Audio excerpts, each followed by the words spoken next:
The person you trust most might be the one destroying you most systematically, and the traits you think prove their goodness? Those might be the very weapons they're using against you. What if everything you've been taught to recognize as a green flag is actually a red flag in disguise? You've learned to spot the obvious toxic behaviors, the interrupting, the boundary violations, the immediate red flags that make your skin crawl. But the most dangerous manipulators don't rely on obvious tactics. They've evolved. They use your own values against you, turning kindness into weakness, trust into vulnerability, and love into control. Research suggests that the most successful manipulators don't look toxic at all. They look like everything you've been searching for.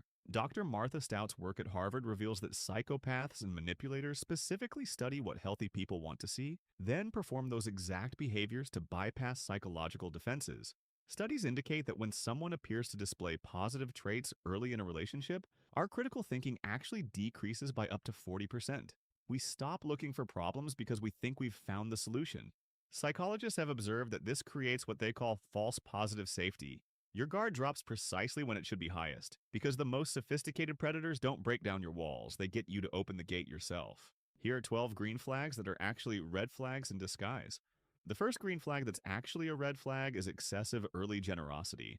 They shower you with gifts, favors, and grand gestures within days or weeks of meeting you. It feels like you found someone incredibly giving, someone who values you immediately. But this isn't generosity, it's investment. Dr. Ramani Durvasula explains that love bombing often disguises itself as exceptional kindness. The manipulator creates artificial debt through overwhelming generosity, making you feel obligated to reciprocate with loyalty, access, or compliance. Research shows that when someone receives unexpected gifts or favors early in a relationship, they experience a psychological pressure to balance the scales, even when the generosity wasn't requested.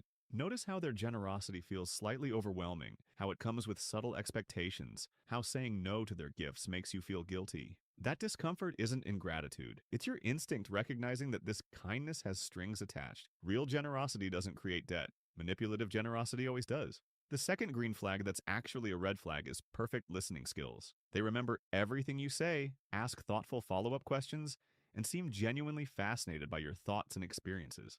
It feels like you've finally found someone who truly sees you, but they're not listening to connect, they're listening to collect.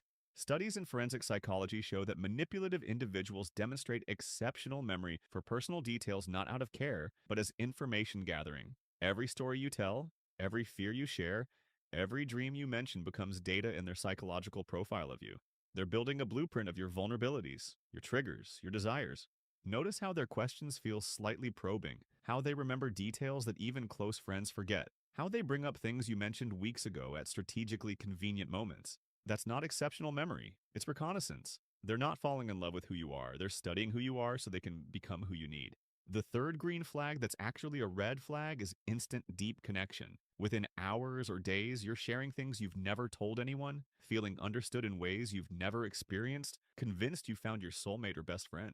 It feels like destiny, but it's actually strategy. Behavioral research shows that manipulators use a technique called artificial intimacy acceleration. They share carefully chosen vulnerabilities to trigger reciprocal disclosure, creating a false sense of mutual trust and understanding. Dr. George Simon notes that this premature intimacy bypasses the natural vetting process that protects us from harmful people. Notice how the connection feels almost too good to be true, how quickly you're sharing secrets, how they seem to understand you better than people who've known you for years. That's not rare compatibility, it's calculated mirroring. They're not connecting with your authentic self. They're reflecting back what you most want to see. The fourth green flag that's actually a red flag is protective jealousy. They express concern about people in your life who might hurt you, want to shield you from situations that could be harmful, and seem genuinely worried about your well-being. It feels like someone finally cares enough to protect you, but protection and control often wear the same mask. Research on coercive control shows that isolation frequently begins with expressions of care and concern. The manipulator positions themselves as your protector while systematically undermining your other relationships and support systems.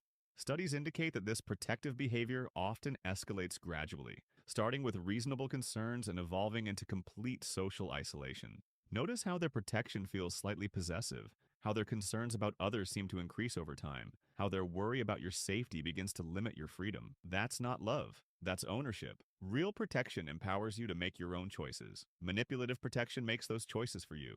Here's where it gets dangerous. The next four green flags don't just feel good, they feel like evidence of emotional maturity and relationship skills. The fifth green